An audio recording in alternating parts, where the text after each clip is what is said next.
আজ অনেকদিন পর আপনাদের জন্য আবার একটি ইরানি মুভির গল্প নিয়ে আসলাম। ইরানি মুভিগুলো কতটা বাস্তবধর্মী হয় তা এখন আপনারা প্রায় সবাই জানেন, কিন্তু আজকের গল্পটির দুটো দিক রয়েছে। প্রথমত, এই গল্পটি যারা দেখছেন ছোট থেকে বড় প্রত্যেকের জন্য খুবই গুরুত্বপূর্ণ কিছু মেসেজ দিয়ে যাবে। আর দ্বিতীয়ত, এই গল্পের প্রতিটি অংশ সত্য, অর্থাৎ পুরো গল্পটি একটি সত্য ঘটনার উপরে নির্মিত। আপনাকে আমি এইটুকু কথা দিতে পারি, গল্পটি আপনার জীবন বদলাবে কিনা জানি না, কিন্তু আপনাকে সতর্ক করবে। তো আর কথা না বাড়িয়ে চলুন মুভির মূল গল্পে যাওয়া যাক। মুভির শুরুতে লেখা ওঠে, পুরো ঘটনাটি একটি সত্য ঘটনার উপরে নির্মিত। গভীর রাত, একটি মেয়ে শহরের পথ দিয়ে হাঁটছে আর সে চ্যাটিং করছে। অপর প্রান্ত থেকে তাকে জিজ্ঞেস করে, নিগিন তুমি কি পৌঁছেছ? নিগিন নামক এই মেয়েটি উত্তর দেয়, হ্যাঁ আমি পৌঁছে গিয়েছি। হঠাৎই পেছন থেকে একটি গাড়ি উচ্চস্বরে গান বাজাতে বাজাতে এসে তার পাশে থামে। নিগিন গাড়িটির জানালার কাছে যায়। ভেতরে থাকা ছেলেটি তাকে বলে, ফাইনালি তুমি এসেছো। নিগিন বলে, তোমার কথার মানে কি? আমি একবারই চলে এসেছি। ছেলেটি একটু হাসি দিয়ে বলে, গাড়িতে ওঠো। তখন নিগিন বলে, তুমি হাসলে কেন? সে অভিমান করে। ছেলেটি তখন গাড়ি থেকে নেমে তার অভিমান ভাঙানোর ট্রাই করতে থাকে। তখন নিগিন হাসি দিয়ে বলে, এবার ঠিক আছে। সে যে গাড়িতে ওঠে। গভীর রাতে তারা দুজন গাড়িতে বসে গল্প করছিল আর চা খাচ্ছিল। এই ছেলেটির নাম ছিল ফরিদ। নিগিন ফরিদকে জিজ্ঞেস করে, আচ্ছা তুমি কোন পর্যন্ত পড়াশোনা করেছো? ইউনিভার্সিটি? ফরিদ বলে, না ইউনিভার্সিটি তো দূরের কথা, আমি হাই স্কুলেও যেতে পারিনি। তখন নিগিন তাচ্ছিল্য করে বলে, এই জন্যই তুমি আমার অনেক কথার মানে বোঝো না। ফরিদ বলে, ইউনিভার্সিটিতে না পড়লে কি শিক্ষিত হওয়া যায় না? তাদেরকে কি অশিক্ষিতই বলতে হবে? নিগিন বলে, বিষয়টা তেমন না, কিন্তু তুমি এই জন্যই আমার কষ্টটা বোঝো না। আমার বাবা মা আমার জীবনটাকে একদম অতিষ্ঠ করে রেখেছে। তারা চায় আমি ভালো একটি পাবলিক ইউনিভার্সিটিতে পড়ি, সারাদিন শুধু পড়া, কিন্তু আমিও তো একটা মানুষ। তখন ফরিদ তাকে বলে, পাবলিক ইউনিভার্সিটিতে চান্স না পেলে প্রাইভেট ইউনিভার্সিটিতে পড়বে, প্রবলেম কোথায়? নিগিন তার ছেলের হাসি দিয়ে বলে, আমি কোনো রিস্ক কিড না, আমার পরিবারও অতটা ধনী না, আমাদের অপশন একটাই, সরকারিভাবে পড়া। কিন্তু আজ আমি বড্ড খুশি, আজ আমি একদমই স্বাধীন। আমি তোমার সাথে চলে যাচ্ছি। বাবা মার আমাকে কখনোই পড়ার জন্য চাপ দিতে পারবে না। আমি এখন থেকে আমার জীবনটাকে স্বাধীনভাবে উপভোগ করব। তখন অন্যদিকে ফরিদ কার সাথে যেন ফোনে চ্যাটিং করেই যাচ্ছে। নিগিন তখন বলে, তুমি আমার কোনো কথায় অ্যাটেনশন দিচ্ছ না। ফরিদ বলে, আমি শুনছি। কিন্তু তখনই নিগিন লুকিং গ্লাসে লক্ষ্য করে তাদের ঠিক পেছনে একটি গাড়ি এসে থেমেছে। সে খুবই উদ্বিগ্ন হয়ে পড়ে। নিগিন বলে, ওরা কারা? ফরিদ উত্তর দেয়, চিন্তা করো না, ওরা আমার পরিচিত। নিগিন বলে, এখন গভীর রাত আর এখানে তো কারো আসারও কথা না, কি হচ্ছে এসব? ফরিদ বলে, তুমি গাড়িতে বসো, আমি কথা বলে আসছি। এটা বলে সে বের হয়, কিন্তু নিগিন খুবই ঘাবড়ে গিয়েছে, তার গলা একদম শুকিয়ে গিয়েছে। আর ফরিদ যে পেছনের গাড়িতে কার সাথে যেন কথা বলছে। নিগিন ধীরে ধীরে বুঝে যাচ্ছে বিষয়টা। ওই গাড়ির লোকটি একটি মুখোশ পরে। তখনই নিগিন গাড়ি থেকে নেমে দৌড় দিতে যায়, কিন্তু সাথে সাথেই সে মাথা ঘুরিয়ে মাটিতে পড়ে যায়। চার কাপটি পাশেই পড়ে থাকে। দৃশ্য পরিবর্তন হয়। এখান থেকে ঘটনা চলে আসে অন্য একটি পরিবারের কাছে। একজন মা তার সন্তানদের স্কুলে দিতে যাচ্ছেন।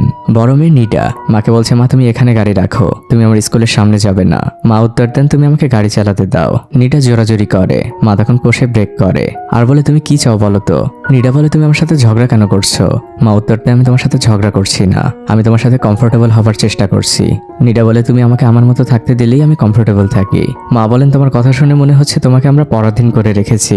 নিডা উত্তর দেয়, মনে হচ্ছে না, আমি এই বিষয়টা শিওর। তখন নিডার ছোট বোন চিৎকার করে বলে, প্লিজ তোমরা ঝগড়া থামাও। নিডা গাড়ি থেকে নামে আর সে স্কুলের দিকে হাঁটতে থাকে, কিন্তু তার মা এখনো যায়নি। তাই সে রাগান্বিতভাবে মাকে ইশারা করে চলে যেতে। স্কুল শুরুর ঘন্টা বেজে যায়। সবাই অ্যাসেম্বলি লাইনে দাঁড়িয়ে আছে। প্রধান শিক্ষিকা সবার উদ্দেশ্যে বক্তব্য দিচ্ছেন। তিনি বলেন, গত বছর আমাদের স্কুল থেকে নিডা এবং রাজিয়া ম্যাথ অলিম্পিয়াডের ফাইনালে গিয়েছিল, কিন্তু আনফরচুনেটলি তারা জিততে পারেনি। আর মাত্র কয়েকদিন পরে আবারও সেই ম্যাথ অলিম্পিয়াড। আমি চাই তোমরা সবাই অংশগ্রহণ করো। তখন লাইনের শেষ প্রান্ত থেকে একটি মেয়ে হাত তোলে। এই মেয়েটির নাম মাশা। সে জিজ্ঞেস করে, ম্যাম এটা অংশগ্রহণ করা কি বাধ্যতামূলক? শিক্ষিকা উত্তর দেয়, না, তবে এর মাধ্যমে তোমরা তোমাদের স্কিল টেস্ট করতে পারবে। এবার 11th ক্লাসের স্টুডেন্টদের জন্য একটি ভালো খবর দেই, তোমরা যদি কেউ এই প্রতিযোগিতার প্রথম হও আর গোল্ড মেডেল জেতো, তাহলে তোমাদের ইউনিভার্সিটির ভর্তি পরীক্ষা দেওয়ার দরকার হবে না, তোমরা সরাসরি ভর্তি হবার সুযোগ পাবে। আর এবার তোমাদের একটি খারাপ খবর দেই। তখন সেই মেয়েটি মাশা আবারও বলে ওঠে, ম্যাম দিনের শুরুতে খারাপ খবরটা না দিলে হয় না? মাশার সামনে দাঁড়িয়ে থাকা তার বেস্ট ফ্রেন্ড মরিয়ামও বলে, ম্যাম এটা স্কুল শেষ হলেই দিবেন। প্রধান শিক্ষিকা কিছুটা রেগে যান। তিনি বলেন, তোমরা দুজন এখানে আসো, আমি তোমাদেরকে সবকিছু বুঝিয়ে বলছি। মাশা সরি বলে। তখন প্রধান শিক্ষিকা বলতে শুরু করেন, তোমরা যদি কেউ এই এক্সামে চিটিং করার চেষ্টা করো তাহলে তোমাদের জন্য কঠিন শাস্তি রয়েছে। তখন আবারও সেই মাশা পেছন থেকে বলে ওঠে, ম্যাডাম যদি ধরা না পড়ি তাহলে কি হবে? ম্যাম এবার বিরক্তই হচ্ছেন। তিনি বলেন, অ্যাসেম্বলি শেষে তুমি আমার সাথে দেখা করো, আমি তোমাকে সব বুঝিয়ে বলবো। মাশা এবার ভয় পেয়ে ম্যামকে সরি বলে। দৃশ্য দৃশ্য এখান থেকে চলে আসে ক্লাসরুমে। মাসা আর মারিয়াম দুই বেস্ট ফ্রেন্ড সবাইকে শাসাচ্ছে, তোমরা ম্যাম আসলে বলবে আজকে তোমরা হোমওয়ার্ক করোনি, আর এগুলো অনেক কঠিন ছিল। এই দুই বান্ধবী আসলে অনেকটা গুন্ডি টাইপের। ক্লাসের বাকি মেয়েরা তাদের কম বেশি ভয় পায়। তারা জিজ্ঞেস করে তোমরা কি কেউ হোমওয়ার্ক এনেছো? রাজিয়া হাত তোলে। তখন দুই বান্ধবী বলে ওটা তোমার ব্যাগেই রেখো, ম্যামকে বলার দরকার নেই। তারা অন্য স্টুডেন্টদেরও শাসাচ্ছে যেন তাদের কথার বাইরে কেউ কিছু না করে। এরই মধ্যে দরজায় দাঁড়িয়ে থাকা তাদের বান্ধবী সিগন্যাল দেয় ম্যাম এদিকেই আসছে। সবাই দ্রুত যেয়ে নিজ নিজ জায়গায় বসে পড়ে। ম্যাম ঢোকা মাত্র সবাই সালাম দেয়। ম্যাম যে বোর্ড মুছতে মুছতে বলেন তোমরা তোমাদের হোমওয়ার্ক বের করো। তখন পেছন থেকে সবাই একসাথে বলতে শুরু করে ম্যাম হোমওয়ার্ক অনেক কঠিন ছিল, আমাদের আরো এক সপ্তাহ সময় দিন। সবাই চিৎকার চেঁচামেচি করছে। ম্যাম সবাইকে থামিয়ে দেয় আর নিডাকে জিজ্ঞেস করে নিডা হোমওয়ার্কে আসলেই কঠিন ছিল? নিডা কাউকে ভয় পায় না। সে বলে ম্যাম না, হোমওয়ার্ক মোটেও কঠিন ছিল না, আর ক্লাসে অনেকেই হোমওয়ার্ক করেছে। একটু দূরে বসে থাকা মাসা তাকে ধীর গলায় শাসাচ্ছে তোমার মুখটা এখন বন্ধ করো। ম্যাম এবার খুব রাগান্বিত কণ্ঠে সবাইকে জিজ্ঞেস করেন তোমরা আসলেই কি কেউ হোমওয়ার্ক করোনি? যদি না করে থাকো তাহলে সবাই হোমওয়ার্কের খাতা বের করো। এবার ভয় ভেঙে প্রথমে রাজিয়া হাত তোলে। সে ম্যামকে ডাক দিয়ে বলে ম্যাম আমি হোমওয়ার্ক করেছি। এরপর একে একে অনেকেই হাত তোলে। মাসা বুঝতে পারে তারা ধরা পড়ে গিয়েছে, আর ম্যামও বুঝে যান এই কাজ আসলে কে কে করেছে। তিনি মাসা আর মরিয়ামকে উদ্দেশ্য করে বলেন তাহলে হোমওয়ার্ক কঠিন ছিল শুধুমাত্র তোমাদের দুজনের জন্য, আর এটা হবারই কথা। মাসা আর মরিয়াম খুবই লজ্জা পায়। ম্যাম বোর্ডে একটি অঙ্ক লিখছিলেন, তারপর তিনি বলেন এটা সলভ করতে পারবে কে? রাজিয়া আর নিডা দুজনেই হাত তোলে। ম্যাম নিডাকে ডাক দেয়। নিডা বোর্ডে ম্যাথটা সলভ করছিল। সবাই বোর্ডের দিকে তাকিয়ে আছে। ম্যাথ শেষ হয়। ম্যাম সবাইকে বলে হাততালি দিতে, আর তারপর তিনি বলেন এই ম্যাথে একটা ভুল রয়েছে, কেউ কি পারবে সেটা সলভ করতে? রাজিয়া হাত তোলে। ম্যাম তাকে ডাক দেয় আর রাজিয়া সে ম্যাথটা আবারও সলভ করতে থাকে। ম্যাম বলে এবার ঠিক আছে। নিডাও বলে আমি বুঝতে পেরেছি, আমি একটি মাইনাসে ভুল করেছি। ম্যাম এবারও সবাইকে হাততালি দিতে বলে। ক্লাস শেষে টিফিনের সময় নিডা চুপচাপ বসেছিল। তখন রাজিয়া হাতে দুটো কেক নিয়ে আসে, একটা নিজের জন্য একটা নিডার জন্য। নিডা বলে আমার ক্ষুধা নেই। রাজিয়া বলে এটা আমি তোমার জন্য এনেছি। নিডা কেকটি রাখে, কিন্তু সে আনমনেই বসে আছে। রাজিয়া নিডাকে বলে তোমাকে একটা প্রশ্ন করি, সবাই তো ম্যাথ অনেক ভয় পায়, কিন্তু তুমি এত ভালো পারো কিভাবে? নিডা বলে আমিও ম্যাথ ভয় পাই, কিন্তু আমার বাসায় কোনো কাজ নেই, তাই বাধ্য হয়ে আমাকে পড়াশোনা করতে হয়, আর পড়াশোনা করতেও আমার একদমই ভালো লাগে না। রাজিয়া বলে তাহলে কি ভালো লাগে? নিডা বলে ঘুমাতে, আমার ইচ্ছে করছে এখানে একটা বালিশ নিয়ে ঘুমিয়ে যেতে। রাজিয়া হেসে দেয়। নিডা রাজিয়াকে বলে তোমার হাতের ব্রেসলেটটা অনেক সুন্দর। রাজিয়ার সাথে সাথে তার হাত থেকে ওই ব্রেসলেটটি খুলে নিডাকে পরিয়ে দেয়। নিডা বলে এটার দরকার নেই। রাজিয়া বলে আমার সেম আর একটা আছে, এটা এখন থেকে তোমার। নিডা আর রাজিয়া ক্লাসে ফিরে যাচ্ছিল, তখন পেছন থেকে মাসা ডাক দেয় আর আজকের ক্লাসের ঘটনা নিয়ে তাদের সাথে তর্ক করতে শুরু করে। এক কথায় দুই কথায় তাদের মধ্যে হাতাহাতি শুরু হয়, আর মুহূর্তের মধ্যেই সেই হাতাহাতি পৌঁছে যায় মারামারিতে। প্রধান শিক্ষিকাকে খবর দেওয়া হয়। দৃশ্য পরিবর্তন হয়। নিডা, মাসা আর মারিয়াম তিনজনই প্রধান শিক্ষিকার সামনে দাঁড়িয়ে আছে। প্রধান শিক্ষিকা মাসা আর মরিয়ামকে অনেক বকাঝকা করছে। মাসা বারবারই সরি বলছে। তখন প্রধান শিক্ষিকা বলে আমি তোমাদের দুজনের স্কুল আলাদা করে দিচ্ছি, প্রত্যেক সপ্তাহে তোমাদের নামে কমপ্লেইন আসে। মাসা অনেক অনুনয় বিনয় করতে থাকে। তখন পাশ থেকে নিডা বলে ওঠে ম্যাম দোষটা আমার ছিল, ওদের ফিজিক্স হোমওয়ার্ক নিয়ে আমি ওদের সাথে ঠাট্টা করেছিলাম। ম্যাম পুরো বিষয়টি বুঝতে পারেন, কিন্তু তিনি কিছুই বলেন না। আর এরপরে দৃশ্য চলে আসে ক্লাসরুমে। ম্যাথের টিচার ঘোষণা করেন আগামী সপ্তাহে এক্সাম। তখন মাসা আর মারিয়াম নিডার দিকে তাকায় আর মুচকি হাসি দেয়, আর আমরা বুঝতে পারি তাদের শত্রুতা এখন বন্ধুত্বে পরিণত হয়েছে।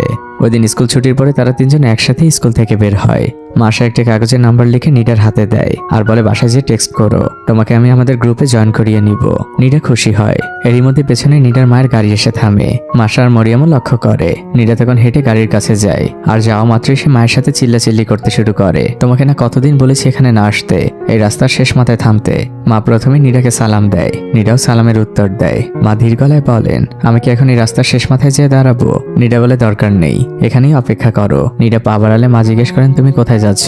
নিডা আবারও রাগান্বিতভাবে মাকে বলে সুপার মার্কেটে যাচ্ছি, সেখানেও কি তুমি আমার পেছন পেছন যাবে? এটা বলে নিডা চলে যায়। নিডা যে একটি দোকানের মধ্যে ঢোকে আর বলে আমার ফোনটি দিন, নিডা নামে রাখা আছে। নিডা একটি কেকের প্যাকেট দিয়ে বলে আজ আমি টাকা আনিনি, এটা রেখে দিন, কাল আমি টাকা দিয়ে নিয়ে যাব। দোকানদার ছেলেটি খুব লাজুক ভাবে বলে আপনার টাকা দেওয়ার দরকার নেই, আপনি এমনি নিয়ে যান। কিন্তু নিডা কোনো কিছু না বলেই সেখান থেকে চলে যায়। তখন পাশে দাঁড়িয়ে থাকা মেয়েটি বলে আমার কথা হয়েছে। তাকে ওই দোকানদার ছেলেটি খুব রুডলি বলে তোমার 1000 থমাস হয়েছে। এখান থেকে দৃশ্য চলে আসে নিডাদের বাসার ডিনার টেবিলে। নিডার মা সবার জন্য ডিনার রেডি করছেন। নিডার বাবা পাশেই কাজ করছিল। নিডার বাবা মা দুজনেই ডক্টর। নিডার ছোট বোন তখন তার বাবাকে ডাক দেয় আর বলে, বাবা আমি কাল ফারিবার বাসায় যেতে চাই। বাবা জিজ্ঞেস করেন ফারিবাকে। তখন নিডা বলে এটা ওর ফ্রেন্ড। বাবা খাবার টেবিলে আসেন আর জিজ্ঞেস করেন ফারিবার বাবা কি করে। বাচ্চা মানুষ সরল মনে বলে ট্রাক ড্রাইভার। এবার মা জিজ্ঞেস করেন তাদের বাসা কোথায়। বাচ্চাটি ভেবে বাসার এরিয়ার নাম বলে। মা আরো জিজ্ঞেস করেন ওখানে গিয়ে তোমরা কি করবে। নিডার ছোট বোন বলে, মা আমরা গ্রুপ স্টাডি করব। মা বলেন কেন, তোমার পড়াশোনায় কি সমস্যা হচ্ছে। বাচ্চা মেয়েটি বলে না। বাবা বলেন তাহলে তো হয়েই গেল, তোমার আর যাওয়ার দরকার নেই। আর তুমি এখনো ছোট মানুষ, তুমি আমার সাথে হসপিটালে গেলে বুঝতে পারবে বাচ্চারা এখন কত কিছু করতে পারে, কত বিপদ ডেকে আনতে পারে। বাচ্চা মেয়ে আকুতি করতে থাকে।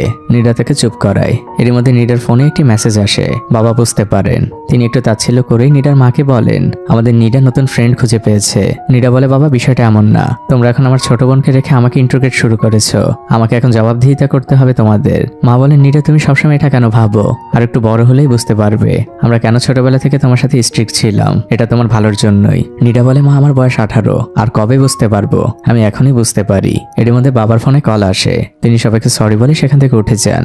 নিডা তার ছোট বোনকে সান্ত্বনা দিয়ে বলে, তুই কষ্ট পাস না, আমার বাবা মা দুজনেই ডক্টর, তাই তারা মনে করে তারা যেটা বলে সেটাই রাইট। দৃশ্য পরিবর্তন হয়। পরদিন নিডা তার মা এবং ছোট বোনের সাথে আবার স্কুলে যাচ্ছিল।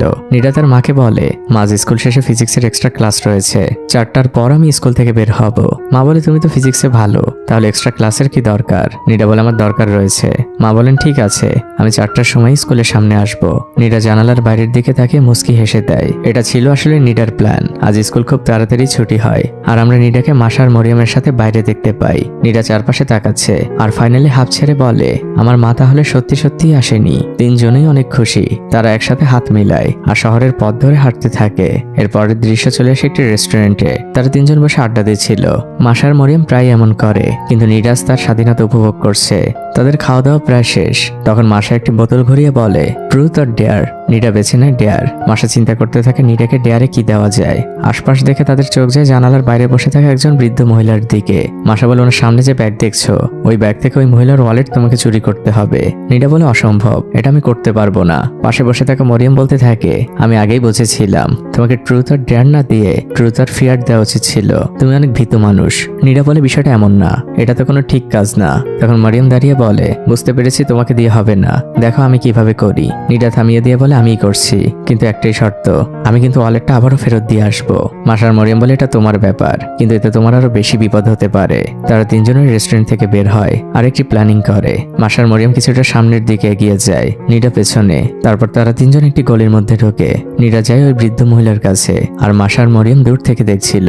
নিডা যায় ওই ভদ্র মহিলার পাশে বসে। সে খুবই সংকোচ বোধ করছে, কিন্তু তাকে তো এই ডেয়ারে জিততেই হবে। নিডা খুব সাবধানে মহিলার ব্যাগটি খোলে আর খুব ধীরে ওয়ালেটটি বের করে দূরে বসে থাকা মাসার মরিয়মকে দেখায়। তারাও নিডাকে অ্যাপ্রিসিয়েট করে। দৃশ্য পরিবর্তন হয়। রাতের বেলা নিডা জানালার পাশে দাঁড়িয়েছিল। এরই মধ্যে তাদের হোয়াটসঅ্যাপ গ্রুপে মেসেজ আসে, তাদের গ্রুপ মেসেজ। মরিয়ম আর মাসা বলছে, কাল তো ফিজিক্স এক্সাম, আমি তো কিছুই পড়িনি, আর পড়েও লাভ নেই, আমি কিছুই পারবো না। মরিয়ম একই কথা বলে। তখন মাসা বলে, একজনই রয়েছে যে আমাদের সাহায্য করতে পারে।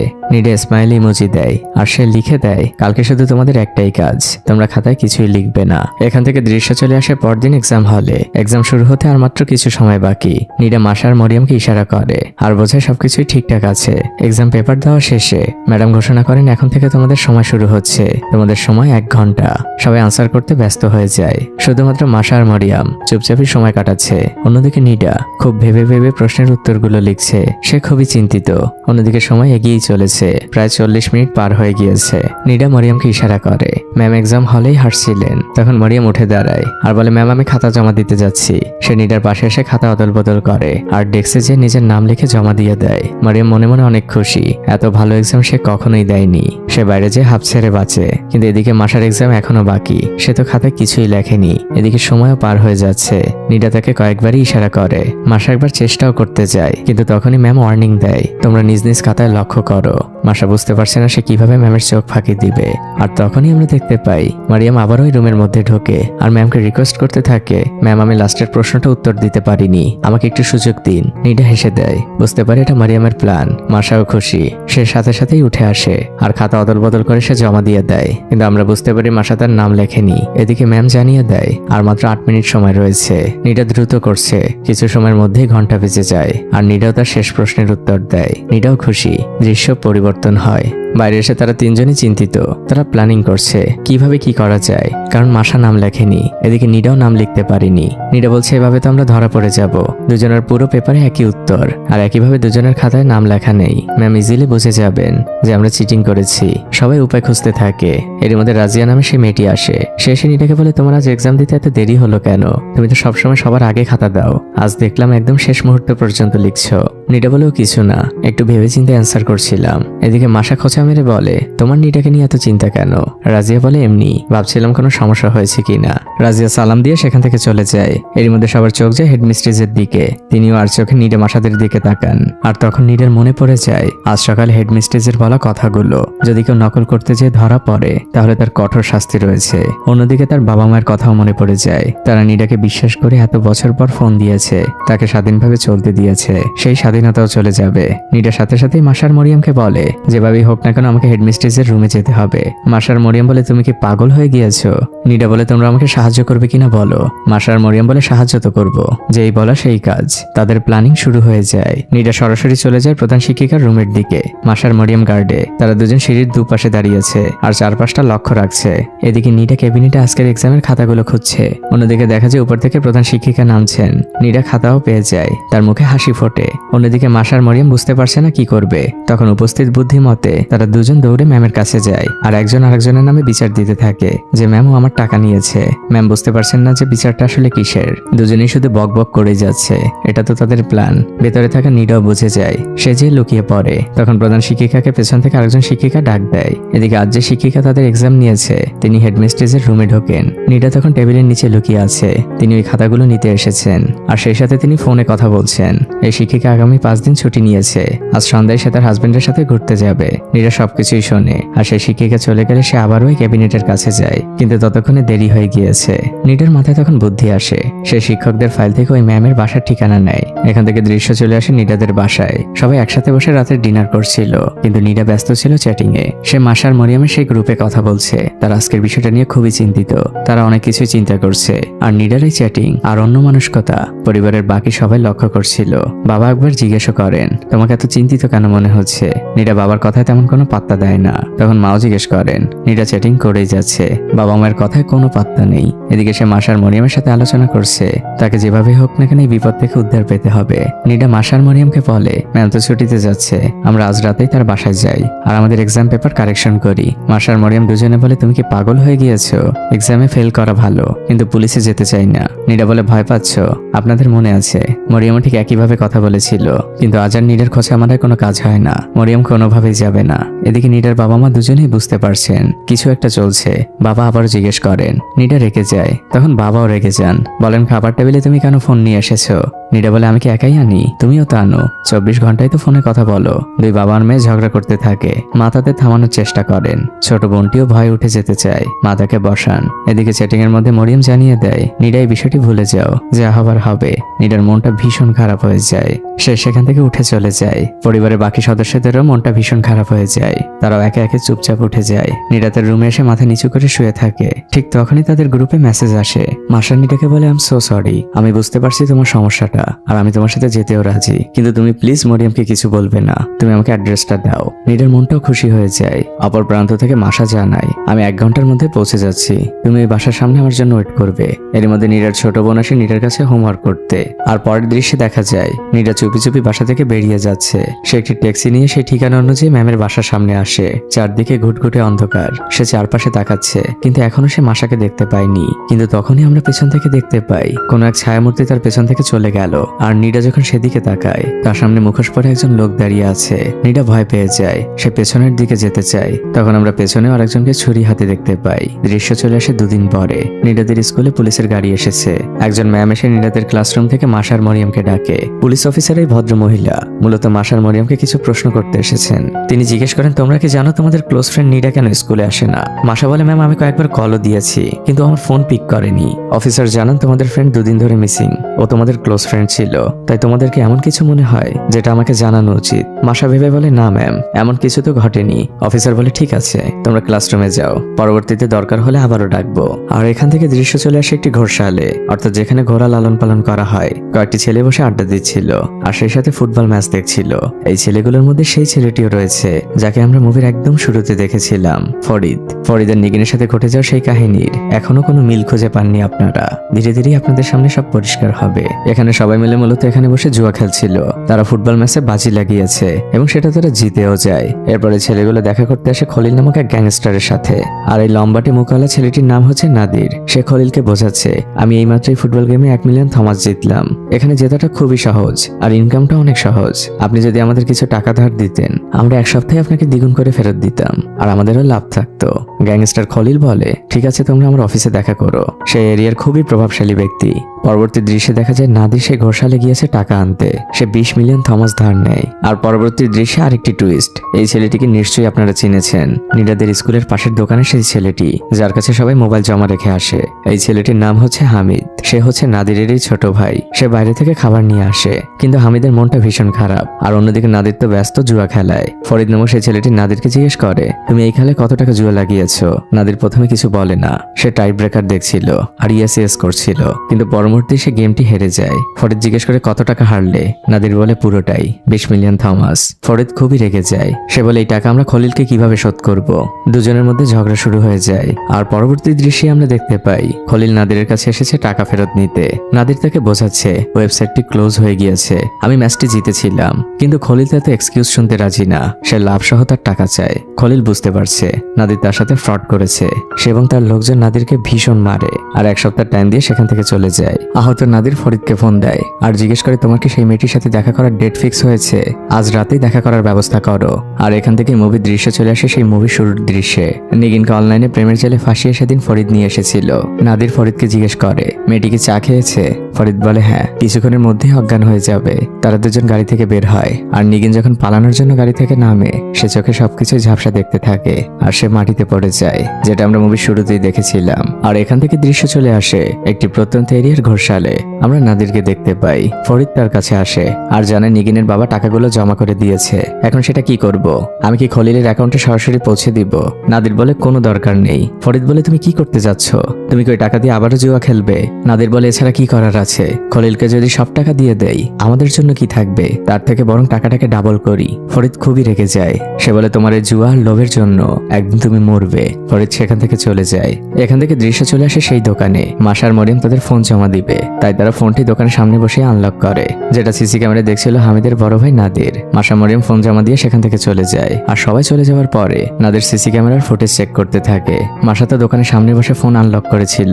সে সেই প্যাটার্নটি দেখে। পেছন থেকে হামিদ বারবার জিজ্ঞেস করে, তুমি কি দেখছো? তখন নাদির বলে, ওই মেয়েটির ফোন কোনটি? সে ডেস্কের দিকে যায়। হামিদ তাকে বাধা দেওয়ার অনেক চেষ্টা করে, কিন্তু কোনো লাভ হয় না। নাদির ফোনটি বের করে আর ফোনটি আনলক করে। হামিদ তার বড় ভাইকে বারবারই বলছে, এটা আমার ব্যবসা, তুমি এটা করতে পারো না। তুমি জুয়া খেলতে খেলতে এতটাই পাগল হয়ে গিয়েছো যে তোমার সকল হিতাহিত জ্ঞান ভুলে যাচ্ছ।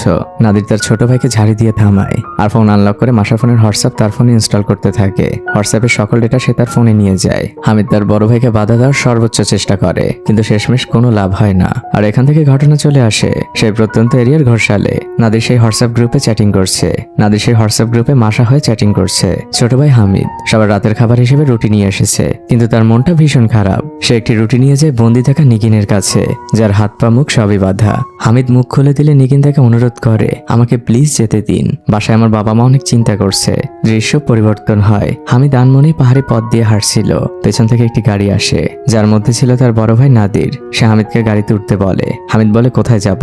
নাদির তাকে ঝাড়ি দেয় আর বলে এত প্রশ্ন কেন করো? গাড়িতে উঠতে বলেছে ওঠো। হামিদ প্রথমে রাজি হয় না, বড় ভাই নাদির তাকে জোর করে উঠায়। আর এখান থেকে দৃশ্য চলে আসে নীরা যেখান থেকে কিডন্যাপ হয়েছিল।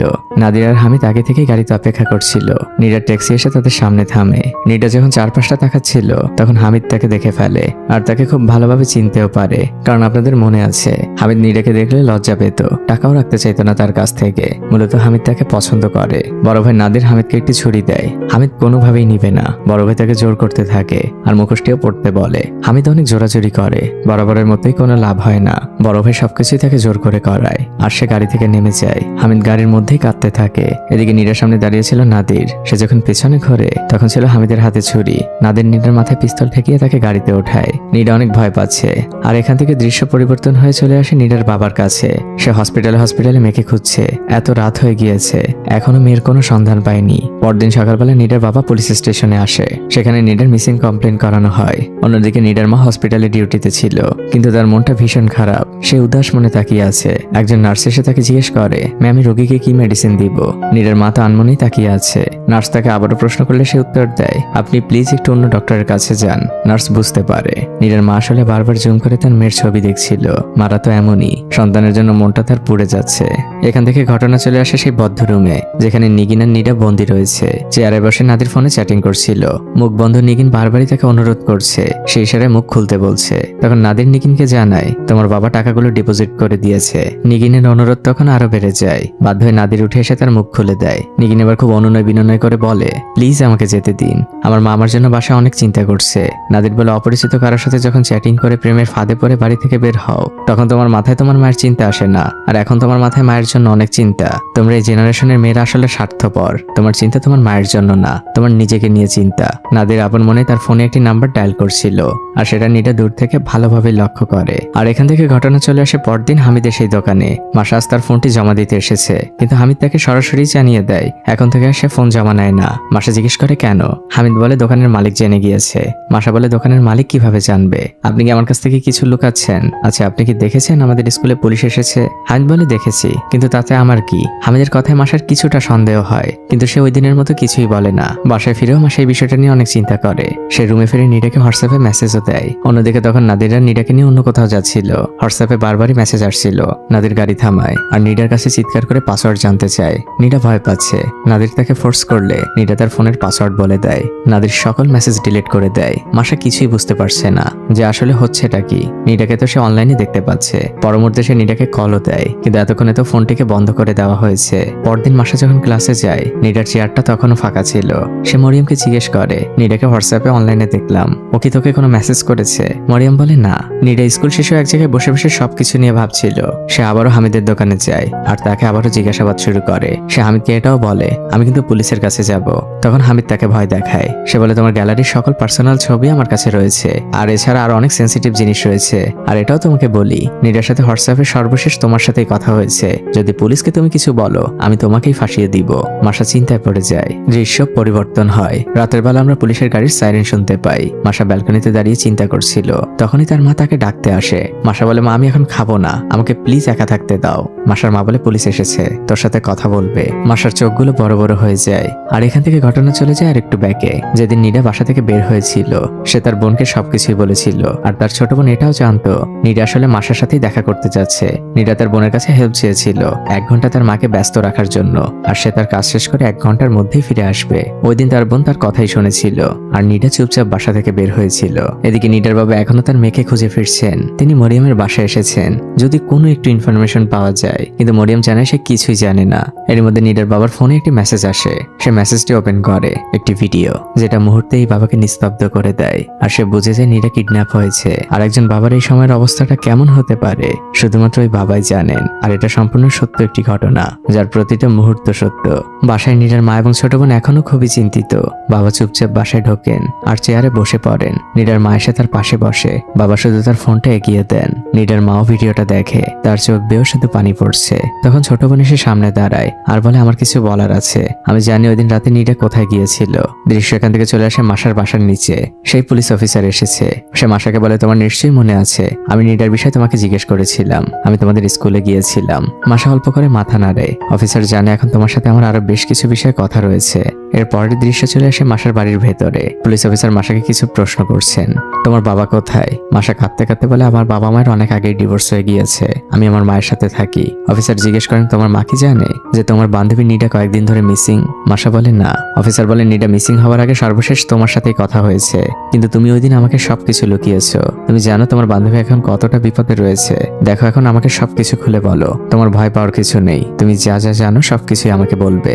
দৃশ্য এখান থেকে চলে আসে সেই দোকানে। পুলিশ এখানে হামিদের বিষয়ে খোঁজ খবর নিতে এসেছে। তখন দোকানের মালিক সেখানে ছিল।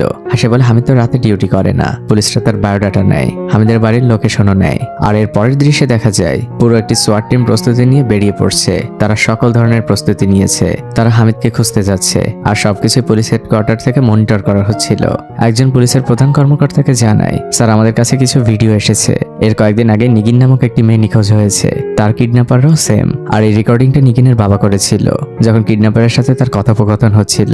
নিগিনের বাবা 50 মিলিয়ন থামাস দিয়েছিল কিডন্যাপারদের, কিন্তু তাতেও তাদের হয়নি। তারা আরো 50 মিলিয়ন থামাস দাবি করে। তখন কিডন্যাপারের সাথে নিগিনের বাবার অনেক কথা কাটাকাটি হয়। নিগিনের বাবা বলতে থাকে, আপনারা যা চেয়েছেন আমি তাই দিয়েছি, এখন আমার মেয়েটিকে ছেড়ে দিন। কিডন্যাপাররা কোনোভাবেই রাজি হয় না। নিগিনের বাবা বলে, আমি যদি আরো 50 মিলিয়ন দেই তাহলে কি গ্যারান্টি আছে যে আপনি আমার মেয়েকে ছাড়বেন? সে অনেক অনুনয় বিনয় করতে থাকে, কিন্তু কোনো লাভ হয় না। কিডন্যাপাররা খুবই রেগে যায়। আর আমরা তো জানি কিডন্যাপার হচ্ছে নাদির। সে উঠে যে নিগিনের মাথায় পিস্তল ঠেকায়। এই ভিডিও এতক্ষণ পুলিশের বড় কর্মকর্তা দেখছিলেন। তিনি তার স্টাফকে জিজ্ঞেস করেন, এটা কবে রিপোর্ট হয়েছে?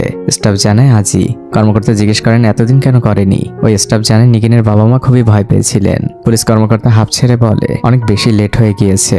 এরপর ওই স্টাফ পুলিশ কর্মকর্তাকে বোঝাচ্ছেন এখন নিগিনের পজিশনটা কোথায় হতে পারে। সে অনেক কিছু বের করেছে। সেই হ্যাক হয়ে যাওয়া হোয়াটসঅ্যাপ গ্রুপ, কিডন্যাপারদের ফোনের লোকেশন, সবকিছু মিলিয়ে তারা সম্ভাব্য একটি জায়গা চিহ্নিত করেছে। সেখানে অলরেডি একটি সোয়াট টিমও চলে গিয়েছে। তখন পুলিশ কর্মকর্তা জানায়, অ্যাড্রেসটা ফেকও হতে পারে আর রিয়েল লোকেশনটা আশপাশে হতে পারে। আর তুমি কি খোঁজ নিয়েছো এই শহরে কতটি ঘোরার রাস্তা বল রয়েছে? সেগুলো আমাকে 1 ঘন্টার মধ্যে জানাবে। এটা বলে পুলিশ কর্মকর্তা দ্রুত সেখান থেকে বেরিয়ে যান। অন্যদিকে দেখা যায় সেই সোয়াট টিম লোকেশনে পৌঁছে গিয়েছে। তারা খুব নীরবে পুরো এলাকাটা ধীরে ধীরে ঘিরে ফেলছে।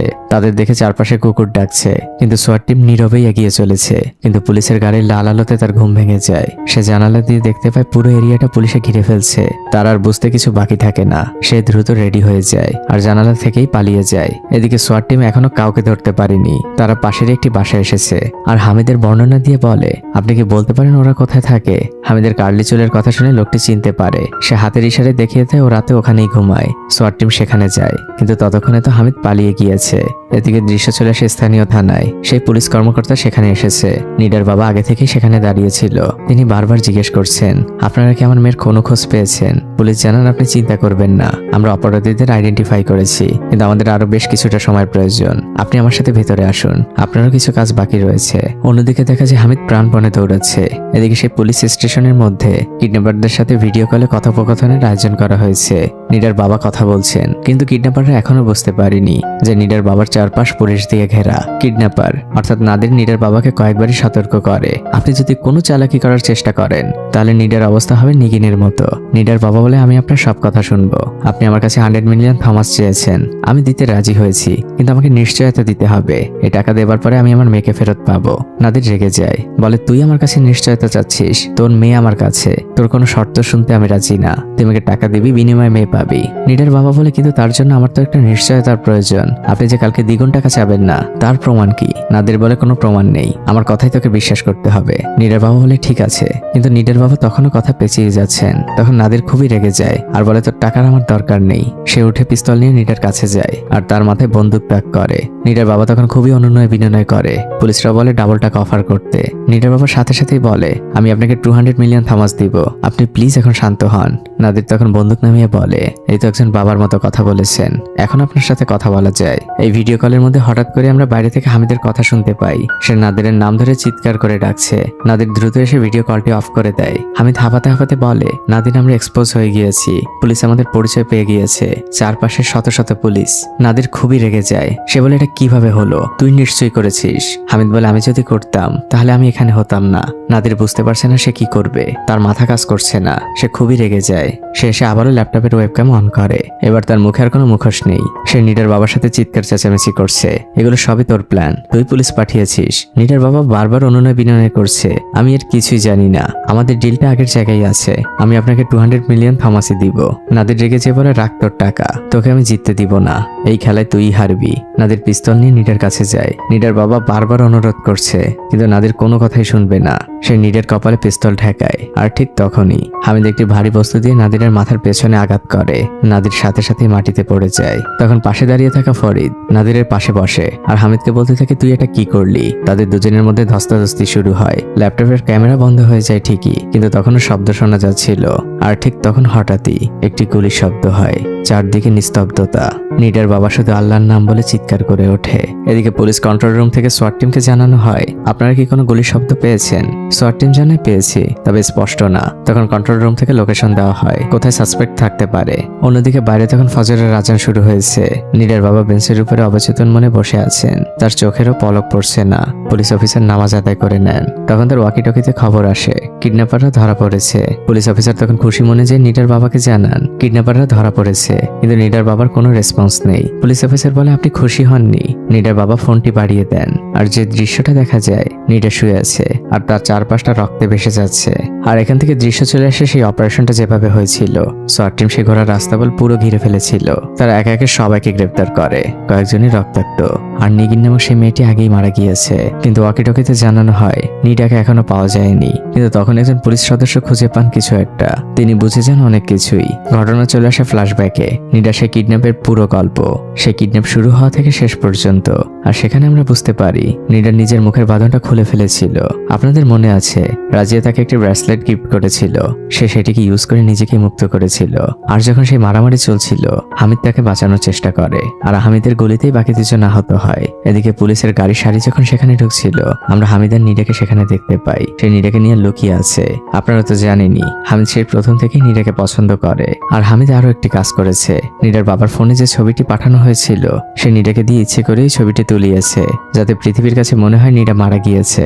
আর এখান থেকে দৃশ্য চলে আসে পরদিন সকালে।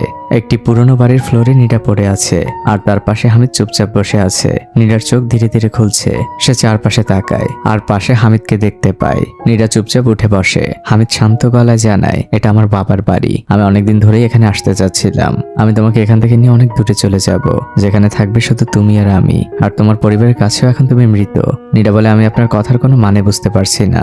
হামিদ ভাঙা ভাঙা গলায় বলে, আমি তোমাকে ভালোবাসি, তুমি কি যাবে আমার সাথে? নিডা কাঁদতে কাঁদতে বলে, আপনি সাহায্য না করলে আমি হয়তো এখন বেঁচেই থাকতাম না। আপনাকে ধন্যবাদ, আমি যাব আপনার সাথে, কিন্তু আপনি কি আমার হাতের বাঁধনটা খুলে দিবেন? হামিদ খুশি মনে নিডার হাতের বাঁধন খুলে দেয়। আর ঠিক তখনই নিডার হাতের কাছে একটি চায়ের কেটলি ছিল, সেটা দিয়ে সে হামিদের মাথায় আঘাত করে। হামিদ সাথে সাথেই মেঝেতে পড়ে যায়। নিডা দৌড়ে ঘর থেকে বের হতে চায়, কিন্তু মূল দরজা লক। সে চারপাশে চাবি খুঁজতে থাকে। কিছুক্ষণ খোঁজাখুঁজির পর সে চাবি পেয়েও যায় ঠিকই, কিন্তু দরজা খোলার আগ মুহূর্তে হামিদ উঠে যায়। সে দরজার পাশে একটি গুলি করে। নিডা ভয় কাঁপছে আর বলছে, আপনি আমাকে আরেকটি সুযোগ দিন। হামিদ বলে, না, আমি জানতাম তুমি এমন করবে। আমি প্রথমে তোমাকে মারবো, তারপর আমি নিজে মরে যাব। নিডা অনুরোধ করে, আপনি প্লিজ শেষবারের মতো সুযোগ দিন। তখন হামিদ লক্ষ্য করে তার গলায় সবুজ লেজার রশ্মি, আর আমরা দেখতে পাই চারপাশটা সোয়াট টিম ঘিরে ফেলেছে। মুহূর্তের মধ্যে পুলিশরা ঘরের মধ্যে ঢুকে পড়ে। হামিদকে ধরে ফেলা হয়। সেই মহিলা পুলিশ অফিসারও ঘরে ঢোকে। সে নিডাকে সেফলি ঘর থেকে বের করে নিয়ে আসে। বাইরে দাঁড়িয়ে থাকা গাড়িতে বসানো হয় নিডাকে। আরেকজন পুলিশ অফিসার এসে সে ব্রেসলেটটি নিডাকে ফেরত দেয়। নিডার মুখে হাসি ফোটে। ঠিক অন্যদিকে হামিদকে চোখ বন্ধ করে গাড়িতে ঢোকানো হচ্ছে। দুটো গাড়ি দুদিকে চলে যায়। নিডা 4 দিনের বন্দি দশা থেকে মুক্ত হয়। আর পরদিন সকালবেলা নিডা তার স্বাভাবিক জীবনে ফিরে আসে। সে তার বন্ধুদের সাথে একসাথে স্কুলের পথে রওনা হয়। এদিকে নিডার বাবা ফোনে বলছেন, আগামীকাল আমি ডে অফ নিয়েছি, মেয়েদের নিয়ে ঘুরতে যাব। এখন থেকে সপ্তাহে অন্তত একটা দিন আমার মেয়েদের জন্য থাকবে। অন্যদিকে নিডার ছোট বোন স্কুলে যাওয়ার জন্য বের হয়েছে। সে খুশি মনে এসে মায়ের পাশে বসে। আর নিডা প্রায় 1 সপ্তাহ পর আবার স্কুলের গেট দিয়ে ভিতরে প্রবেশ করলো। সে চারপাশটা মুগ্ধ হয়ে দেখছে।